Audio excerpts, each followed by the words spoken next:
more music than the others. This is Alagad Radio 100.5 FM. Ang Tino sang Inuban. Huwag nailain pa. Lamiaoy.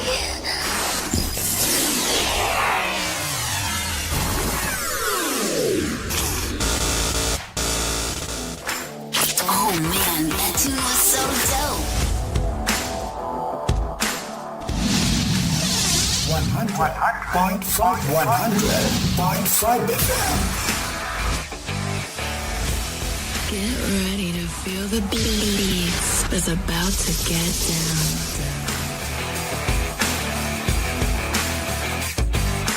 Listen up, baby. Ladies, let go of your man. You're listening to the ladies' favorite DJ. Bringing you the best in hip-hop and R&B. You're getting busy? Are you ready for something new and hot? This is 100.5 FM. Your Alagad Radio.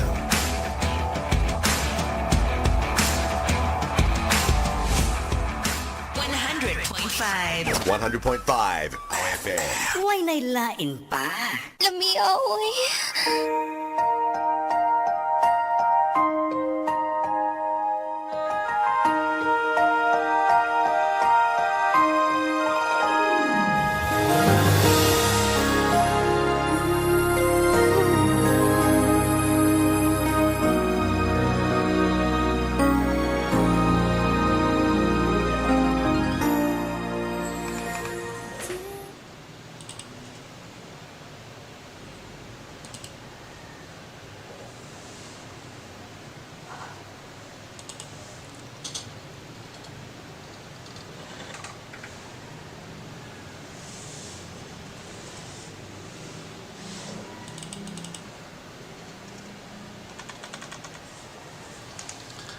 Igalam, mayong adlaw diri kanimo diri sa Bay City.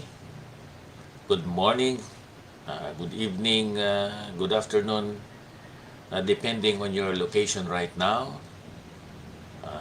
Sa ato mga kabyanan dira sa Negros Occidental, mayong aga dira sa inyo nga tanan. Ini nga segment sa aton nga Daily Light aton ginapatuhoy sa aton mga kabyanan nga nagapamati dira sa Negros Occidental kag sa mga kabyanan nga makahangop, makaintyende sa nga Hiligaynot.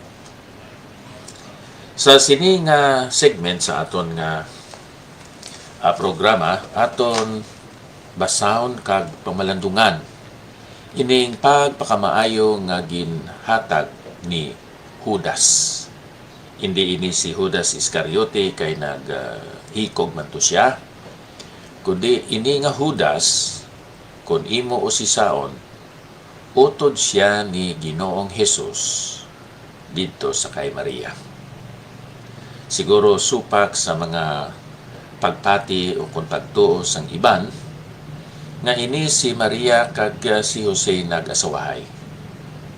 Inang ginhambal sa Mateo 1:25 sa English King James Version, and knew her not till she brought forth her firstborn son and called his name Jesus. Wala siya naghulid sa iya. Tubtob nga siya nakapanganak, nagbata. Sang panganay niya nga anak, gitawag niya ini Jesus. So kung panganay, abiyan, may manghod, at least isa. You know, si Ginoong Hesus, hindi siya bugtong anak ni Maria. Si Ginoong Hesus, bugtong anak sa Diyos kamay. Pero sa iya nga pagkatao, hindi siya bugtong. Siya panganay nga anak ni Maria kag ni Jose. Kag kung imo duha-duhaan ini nga pagtudlo, usisahan imo balaan kasalatan. Karon diri sa Judas 24 kag 25, karon sa iya nga sarang makabantay sa inyo gikan sa pagkapukan, kag makapaatubang sa inyo sa iya himaya sa walay dagta nga may kalipay, sa isa lamang ka Diyos, na aton manluluwas pagi kay Jesucristo nga aton Ginoo. Ang himaya, pagkahari, kagamhanan, kag pagbulutan sa wala pa ang tanan nga tion, kag karon, kag tubtob sa gihapon. Kabay pa. Kabay pa sa pagkamatod, magadugang ang Diyos ang iya pagpakamayo sa sining pulo nga aton ginbasa. Inang pulo nga doxology, isa ina ka termino kag ekspresyon sa pagsimba kag sa paghimaya sa Diyos. Doxology is usually a liturgical expression of praise to God. Magsiling gani kita liturgical. May order, may kahusay, may pagpasunod sa pag-alagad, sa pagsimba, kag sa paghimaya sa Diyos. Subo nga mga Kristiyanon abyan, kay kita may mga balido nga mga rason nga maghimaya kita sa Diyos. Kag nga ang Diyos tako sa aton nga paghimaya.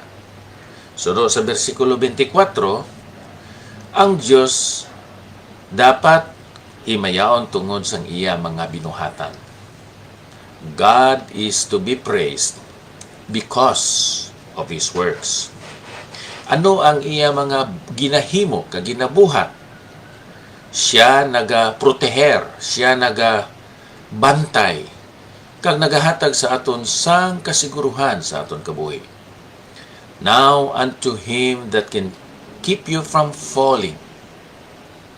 Karon sa iya nga sarang makabantay sa inyo gikan sa pagkapukan, kag makapaatubang sa inyo sa himaya sa walay dagta nga may kalipay.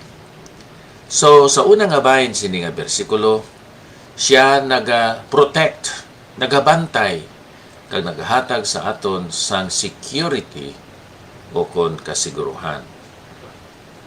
It is well to be called full often to adore, praise, and worship Him because of His works. Tungod sa iya nga works.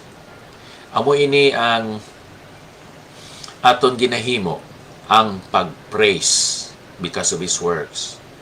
Ang pag-worship because of His worth. So amoy na abyan ang aton paghangop sang praise and worship. Ang praise and worship abyan, hindi na singganon kamo nagalukso-lukso, nagasinggit, naga-clap sa inyo hands, naga-praise na kamo. Isa lang na ka mode sa pag-praise sa Diyos. Kay ano ang praise? Ang paghimaya, pagpasalamat sa Diyos tungod sa iya works, tungod sa iya mga binuhatan. Ano ang worship? Paghimaya, pasalamat tungod sa iya nga katakos. Takos siya nga simbahon, kagalagaron sa aton nga mga kabuhi. Takos siya nga pagahimayaon tungod kay siya nagabantay sa aton nga hindi kita matumba, mahulog, mapukan sa aton mga tinindugan, subong nga mga Kristiyanon. Our great danger is falling and experiencing faultiness because of our weaknesses and because of our wickednesses or sins. Our great safety is divine ability and faithfulness, by which we are kept from stumbling to dishonor our Lord.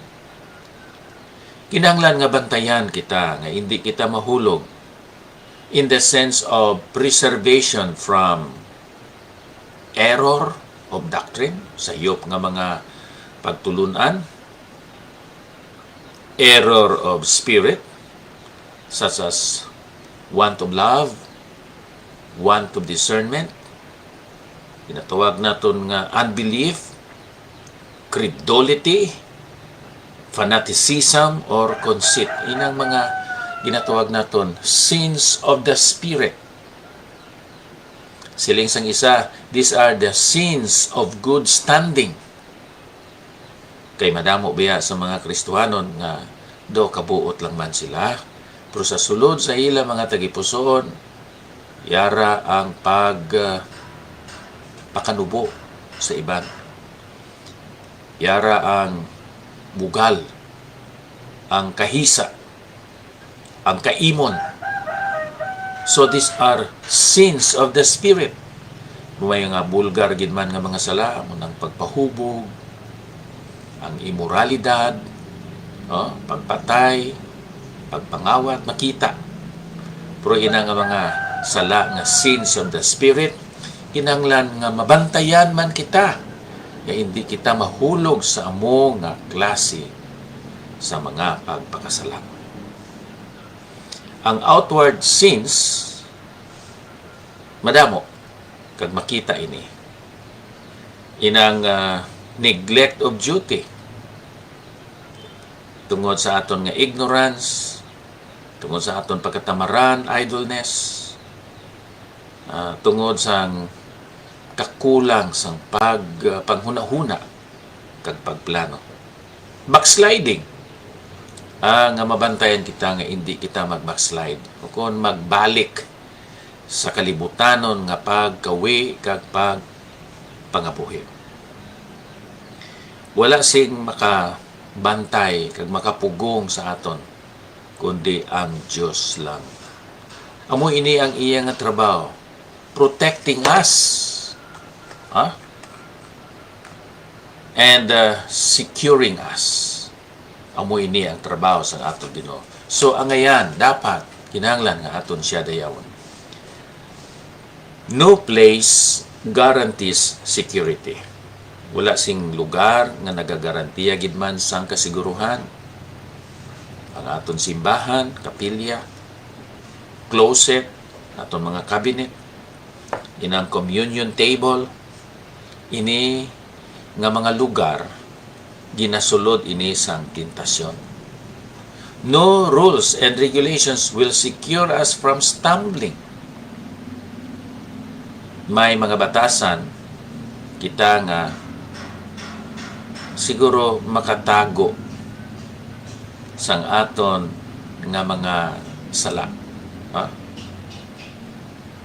Pero maabot ang panahon nga ini mabulgar. Kag mahimo kita nga insecure tungod sina. Wala gid sang eksperyensya nga maka-eradicate, makawala, or maka-protect sa aton sa sining malauton nga klase sa pagpangabuhi kag sa kalautan mismo. Ang Dios lang gid. So siya naga-protect kag naga-secure sa aton. Angayan siya nga dayawon. Ikadua, angayan nga dayawon ang Dios tungod sa perfection kag sang iya sanctification. Nagasiling diri sa English, and to present you faultless before the presence of His glory. The state wherein we will no longer sin is the ultimate condition of every believer in Christ. Amo ina ang aton ginapaabot abyan. Dito sa himaya sa diin, ikaw kag ako, subo nga mga Kristohanon, hindi na gid mahulog sa pagpakasala. Sa karon, ang mga Kristohanon na intramanggani bisan pa ang mga alagad sang Dios, dako ang kahigayunan nga mahulog gid sa pagpakasala. Pero maabot ang panahon nga hindi nagikita mahulog sa pagpakasala. Ini matabo kung makita, masugata naton si Ginoong Hesus face to face. Siya maghatag sa aton sang lawas nga kaangay pareho sang iya mahimayaon nga lawas. Amo nang ginahambal sa Philippians 3:21. Who, meaning Jesus, shall change our vile body, that it may be fashioned like unto his glorious body, according to the working whereby he is able to subdue all things unto himself.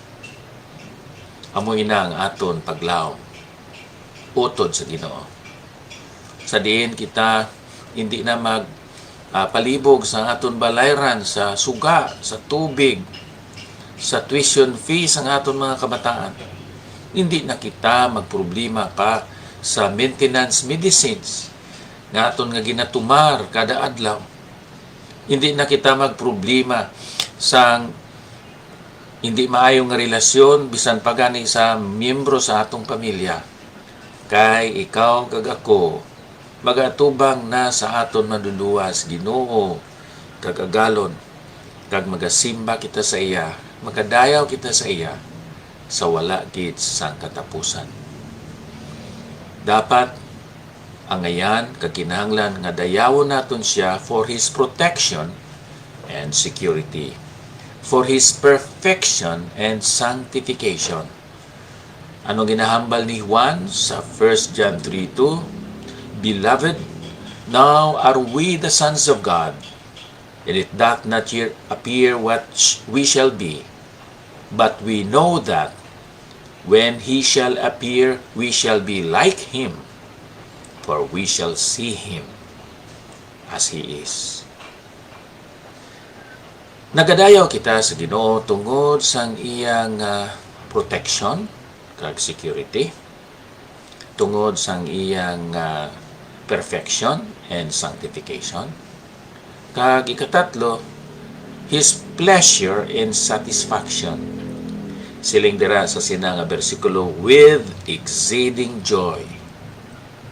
The works of God speak of his power and strength. Ining mga pulong sa Ginoo tudlo sa aton nahanungod sang iya gahom kag sang iya kusog. Abyan ang mga Kristiyaano nagatudlo sinang ginatawag eternal security. Inang doktrina nga kung ikaw matudtuod gid nga nakabaton kay Kristo Jesus, nabaton nimo ang balaan nga espiritu, kag amo ina ang tanda, ang sign, ang seal, ang timbre nga ikaw ginapanagiyahan sang Dios. Now, the doctrine of eternal security becomes the assurance of salvation in the life of an obedient Christian. Kung sa aton pa, ang doctrine of eternal security isa ini ka objective truth. Pero inang assurance of salvation isa ini ka subjective truth. Ining eternal security doktrina, inang assurance of salvation demeanor or behavior, result of our behavior as Christians. God planned the perfection and sanctification of the believer, and now he performs the perfecting and sanctifying through the trials and problems with the guidance from the Holy Spirit. Sa pagkamatuod, utod sa Ginoo, abyan, tira sa kay Kristo Jesus, ang Diyos nagdisenyo kag nagplano sang pagkahimpit, pagkabalaan sang tumulo. Kagkaron, siya nagaasikaso, siya nagapanghikot sa paghimo nga himpit kag sa paghimo nga balaan sa mga Kristiyanon. Ano ang iya ginagamit? Pinaagi sa mga pagtilaw kag mga problema nga gindumalahan sang balaan nga espiritu. Ang eksperyensya sa mga Kristiyanon karon isa ka mixture, ang paghalo-halo sa mga kadaugan, kag bisan pa sa mga kapaltahan, kakaperdihan. Eksperyensya sang kalipay, kag kasubo, kag kaguol. Apang, maabot ang panahon nga dito sa tubangan sa aton Ginoo, ang aton lang mabatsyagan, hindi na ang sorrow, hindi na ang kasubo, hindi na ang mga paghinulsol, remorse, kundi siling diri with exceeding joy. Siling diri, walay dagta nga may kalipay. Oo, abyan, ang Diyos dayawon tungod sa iya mga binuhatan. Ang mga binuhatan sa pag-protect kag sa pag-secure sa mga Kristohanon. Ang binuhatan sa paghimpit kag pagbalaan sa mga Kristohanon. Ang iya binuhatan sa pag-eksperyensya naton sang pleasure kag sang satisfaction o kung kabulusgan. Kag ini mahimo nga tuman ka perfecto, himpit ini nga eksperyensya sa kalipay dito sa adlaw sa paghukom. God is to be praised because of His works. Secondly, God is to be praised because of His worthiness. Sa iya katako sa versikulo 25, sa isa lamang ka Diyos nga aton manluluwas, pagi kay Jesu-Kristo nga aton Ginoo, ang himaya, pagkahari, kagamhanan, kag pagbulutan. Sa wala pa ang tanan nga tion, kag karon, kag tubtob, sa gihapon, kabay pa. Ano ang ara sa aton Diyos? Siya amo ang ginahalinan sang kaalam, to the only wise God, our Savior. Pero amo ini, ang Diyos nagapaambit, nagashare sa iya nga kaalam sa mga Kristohanon nga nagapahadlok, nagasalig, kag nagatahod sa iya. God is to be praised because of His worthiness, for being the source of wisdom, for having the glory. Siya ang may himaya. Ano ang himaya sang Diyos? Ang himaya sang Diyos amo ang pagtingob sang tanan niya nga mga kinaiya kag abilidad. May mga kinaiya kag abilidad ang Diyos nga iya ginapaambit kag ginatawag ini nga moral or relative attributes. Pero sina sang wisdom, sang gugma, kabuhi, kaluoy, kaayo, sinang pagkabalaan, pagkamatarong, hustisya, kag iban pa. Iya ini nga ginapaambit relative moral attributes. Pero may ara man nga absolute attributes. Inang absolute attributes, abyan amo ina ang para sinang omniscience, nakaibalo siya sang tanan nga mga butang, nga natabo, nagakatabo, kag matabo. Amo ina ang omniscience of God. All-knowing ini nga Diyos. Omnipresence, bisan diin nga lugar dito siya. Sa langit, dira sa Hades, aton paghangop lang gid no nga infierno. Pero mahang pa naman inang kadadalman sang kadagatan, ang alibuton sang kalibutan, dito ang presensya sina nga Dios. Ang makahayanghag nga kamaturan amo ni abyan. Nga ini nga Dios, siya nagalabaw sa iya gintuga. Ginatuwag ina transcendence of God. Pero ini nga Dios, makasulod siya sa pinakagamay nga unit of matter nga inang atom. Dito siya sa neutron, sa protons. Tanan nga pinakagamay nga butang ato ang Dios. Kinatuwag ina nga the eminence of God. So amo ini ang absolute attributes. Isa pa gid ang ginatawag nato omnipotence. Ina lang makahimo siya sang tanan nga mga butang. Basta hindi lang magasupak ang iya pagahimuon sa iba niya nga mga kinaiya.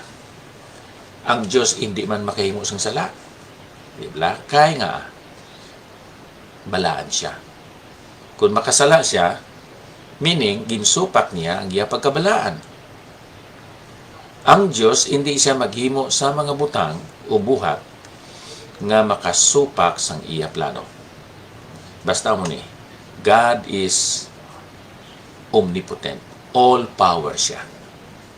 Amoy ning omnipotence, ang omnipresence, ang omniscience nga hindi niya ma-share sa imo abyan kag sa akon. Kung i-share sa Diyos abyan ang iya nga omniscience sa aton, do ka namin, no? Kay kamo nga mga nagapanahor, nagasugal, kabalo kamo kung ano magwa nga numero sa inyo inaintrahan nga sweepstakes o ano man dira. Pero kung makadaog ka, say for example, 50 million pesos, amo na kay nakabalo ka sang numero, kombinasyon sang numero nga magagwa. Pero kay kabalo ka man nga may mga tao nga hold upper. Kag in 6 months time, nakabalo ka nga pusilon ka. Kaya mo man ang matabo. So, do you think nga magmalipayon ka? Kaya nakadaog ka 50 million pero mapatay ka man? So, mas maayo pa, exciting kayo, abyan, ang kabuhi nga may mga butang kita nga wala na ibalang. Exciting kayo nga wala ta kay balo nga ang aton kumpare nagalipang libak sa aton. Di ba? Kung kabalo ka nga ginalibak ikaw sang imo kumpare, masubuan ka. Kag makahuna-una ikaw sang malain. So mas maayo na lang nga wala ikaw na kaibalo. It gives excitement or spice, so to speak, lamasa aton kabuhi nga wala kita kabalo sang tanan nga mga butang. Now, ang absolute attributes ng Diyos kag ang relative attributes ng Diyos, kung imo initingbon, amo na siya ang himaya sang Diyos. The total of God's attributes is His glory. Kag kung ikaw kag ako nagahimaya sa sini nga Diyos, abyan, aton ginapahayag, aton ginapahibalo ang iya mga kinaiya sa kalibutan, agud sila man makakilala, maka-appreciate, maka-adore sa sini nga Diyos. Siya may wisdom, siya may glory, siya may majesty. Pagkahari sa Ginoo. Siya may dignidad. Siya silimbahon. The majesty of God is His greatness or His dignity. Kag ikatatlo, siya may authority. Siling diri kagamhanan kag pagbulutan. The response of the believer to the authority of God is submission, service, responsibility, and stewardship. There is no other way to respond to it. Siya may power, may gahom. Siya may amo sini nga mga butang, wisdom, glory, majesty, authority, power, hindi lamang sa pang-panahon, in time, kundi pang-eternidad, pang-eternity. Ining aton Ginoo abyan, Diyos ni siya nga aton dayawon tungod sang iya works, tungod sang iya nga worth. Karon, ano ining aton response sa sini nga Diyos? Siling diri kabay pa o kun amen. Ang amen nagakulugan nga ikaw naga-agree, nagasunod, nagapasakop, nagabaton sa sini nga mga kamatuoran. Nagatudlo ini nga imo i-aplikar, i-implement ini nga mga kamatuoran nanungod sang mga buhat sang Dios works, nanungod sang katakos sang Dios worthiness sa aton personal nga pagkabuhi subong nga mga tumulo. You should see to it that all your endeavors should redound to the praise and glory of God. Let us therefore adore, praise, and worship Him with highest ascriptions of praise. Diyos nga balaan, madamo gid nga salamat sining taas namon nga pagpamalandong sa imo balaan nga pulong. Ikaw ang magahatag sang maayong memory sa mga tao nga nagapamati sini. Ini nga mga butang hindi namon mapuslan kung hindi kami buligan sa imo balaan nga espiritu nga ma-aplikar, ma-implement ini nga mga kamatuoran.